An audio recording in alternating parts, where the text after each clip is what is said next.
The modern man today is obsessed with the pursuit of something called freedom. In the Arabic language, hur, free, freedom, has two meanings. The first meaning is that you are free from physical bondage. You are not in physical captivity.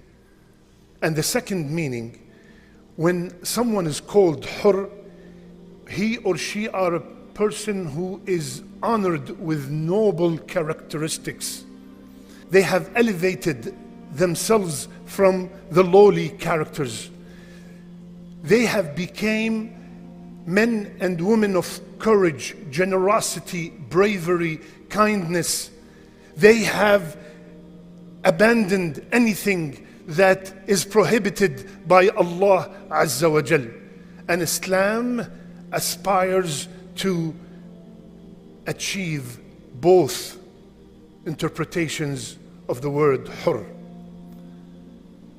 Now the Quran endeavors to free humanity from the constraints of life.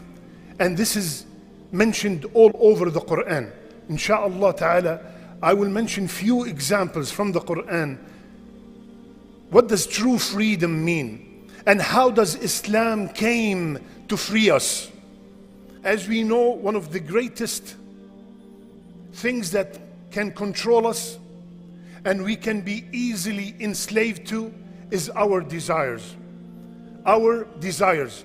Islam came and mentioned in the Quran in many places how this dunya and everything in it is temporary joy.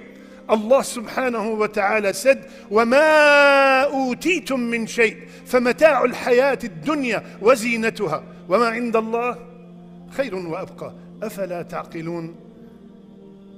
Whatever you have, anything that you have, anything that you are trying to acquire through haram means, all of that is temporary joy. And what Allah subhanahu wa ta'ala have is not only better, but is also everlasting. It's forever. And then Allah subhanahu wa ta'ala ended the ayah by striking word, أَفَلَا تَعْقِلُونَ. Don't you comprehend? Don't you reason? I own both. I'm telling you, this is not worth it. Don't follow your desire because I have something better for you. وَأَمَّا مَنْ خَافَ مَقَامَ رَبِّهِ وَنَهَى النَّفْسَ عَنِ الْهَوَى فَإِنَّ الْجَنَّةَ هِيَ الْمَأْوَى. Whomsoever constantly think about the day he or she are going to meet Allah Azza wa Jal, and they stayed away from following their desire, Jannah is their final destination. أَرَأَيْتَ مَنِ اتَّخَذَ إِلَهَهُ هَوَاهُ. Allah subhanahu wa ta'ala mentioned it in the Quran twice, in the Jashiyah and in the Furqan. Have you seen the one who took his desire as his ilah, as his Lord? Whatever his desire, tell them to do, drink, party, commit this, commit that. Yalla, sami'na wa ata'na. This is the person who took his desire as his ilah. And Allah subhanahu wa ta'ala is criticizing them. So, first thing is Quran emphasizes on is to free us from following and being enslaved to our desires. The Quran wants us to control our desires, not the desires to control us. Second, the Quran came to free us from being blind followers, from following the latest trend, the latest fashion, the latest opinion that the government agreed on, all the people want, and gave us guidelines. The free believer is the one who worship Allah Azza wa Jal and follow His rulings, not the rulings of mankind. This is the true free person. When you hand your body and your mind to a lobby or to a thought other than Islam, then you are not free. You are enslaved to what they ever dictate you to do. Quran wants us to be independent believers, steered by the divine revelation, not the revelation of mankind. Allah subhanahu wa ta'ala told us that the people who follow others, what do they do on the day of judgment? يَوْمَ تُقَلَّبُ وُجُوهُهُمْ فِي النَّارِ يَقُولُونَ يَا لَيْتَنَا أَطَعْنَا اللَّهَ وَأَطَعْنَا الرَّسُولَ. On the day when they are being roasted in the hellfire, what do the people say? Allah, عَالِمِ الْغَيْبِ, the one who knows the unseen, is telling us what these people would say. They would say, I wish I followed the true freedom. I wish I followed Allah and His Messenger. Third, the Quran came to free us from being enslaved to money. The Quran came to free us from being enslaved to wealth and reminded us that our provision is not controlled by anyone or anything except Allah Azza wa Jal. The Quran told us that your rizq, your provision, whatever it is not controlled by anyone. وَفِي السَّمَاءِ رِزْقُكُمْ وَمَا تُوعَدُونَ.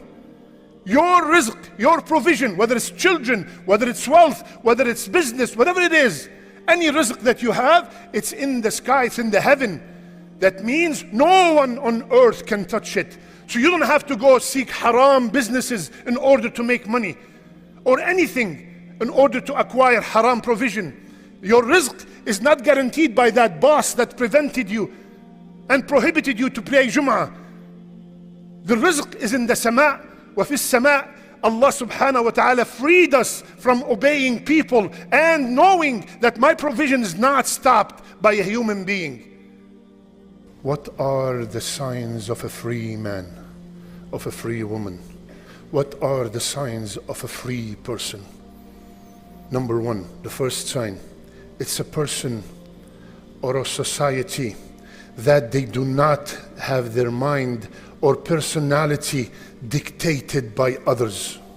They know how to say no when everyone is saying yes.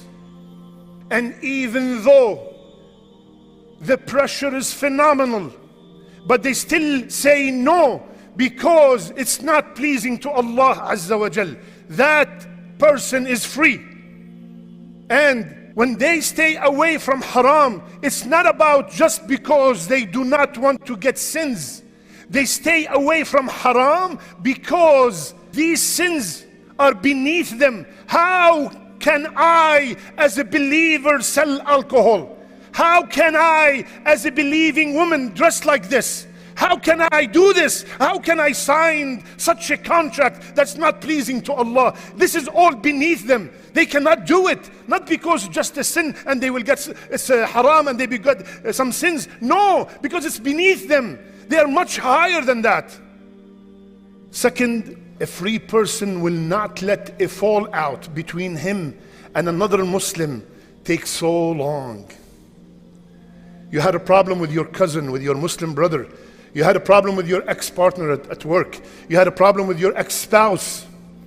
You do not swear, Wallahi, I will not talk to him until they apologize first. A free person, these things are petty. They don't care about these things. There is something bigger. They are much honored than this.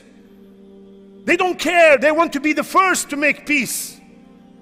So my sister, do not deprive your ex-husband from visiting his kids just because what he did, what happened.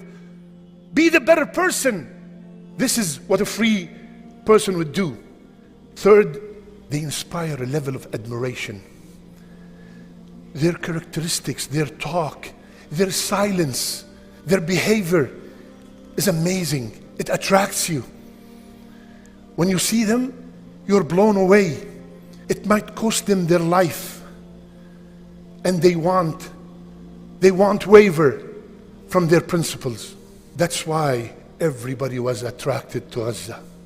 That's why what happened in Gaza captured the hearts of the world, because Gaza is the only free city on earth.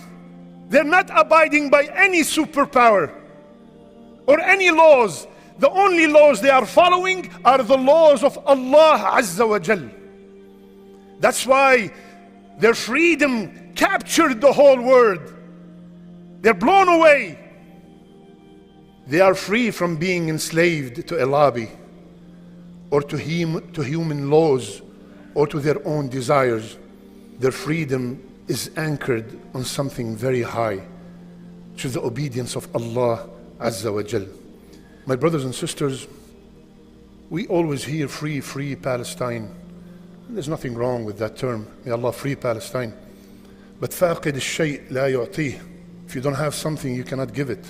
Free yourself first from all these desires and all these things that we just discussed in order to be able to give that freedom. Allah has purchased from the true believer, from the free believers, their souls and their wealth, their buildings, their businesses, their hospitals. In return, He promised them Jannah. This has been a promise from Allah in the Torah, in the Injil, and in the Quran. And who is more honest and truthful of keeping His promise than Allah Azza wa Jal? فَاسْتَبْشِرُوا. Glad tidings to you. Glad tidings to you because you signed that contract, because you were free from following others and you were only following the Rabb. That is the ultimate success.